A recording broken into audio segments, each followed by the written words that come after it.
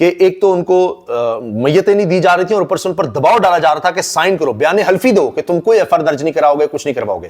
ساتھ یہ بھی کہ جو ان سے سائن لے لی کہ حادثے میں تھا. اسی طرح ایک کے ساتھ تبھی اس کی باڈی دی کہ حادثے میں مارا گیا ہے، پھر لے جاؤ تم.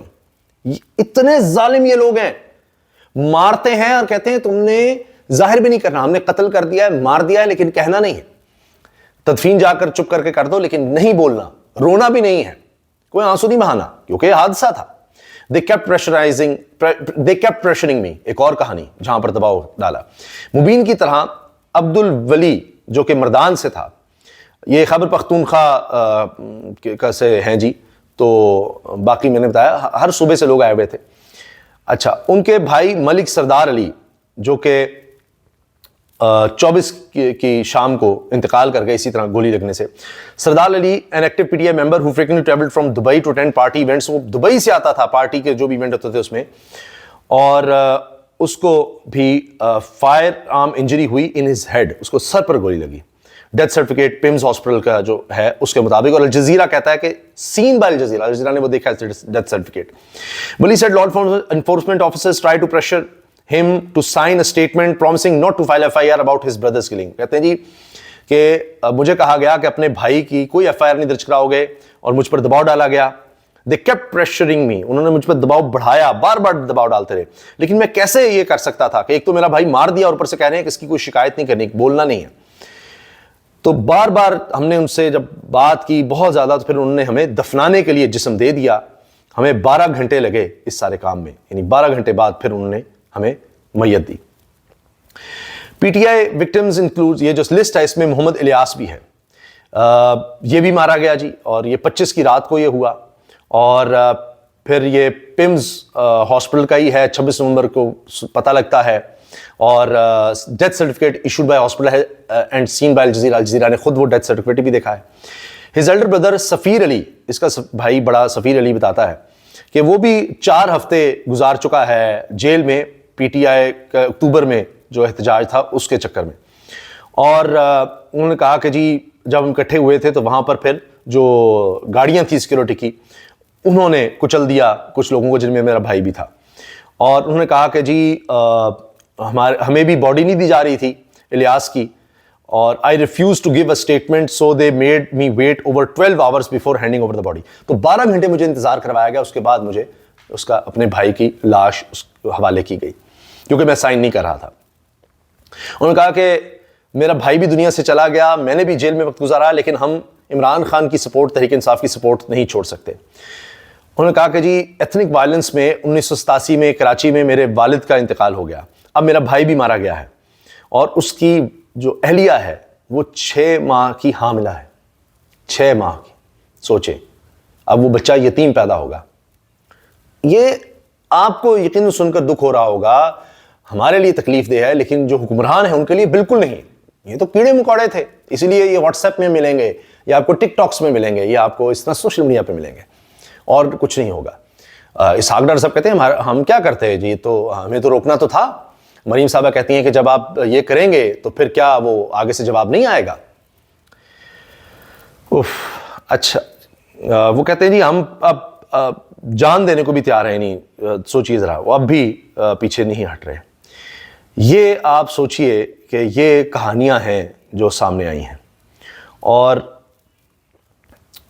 اگر یہ صرف حکومت سمجھتی ہے کہ یہ صرف الجزیرہ اور صرف یہ باہر کے لوگ ہیں اور یہ کہہ رہے ہیں تو ہم ان کو کسی طرح سے ان کا مقابلہ کر لیں گے، نہیں.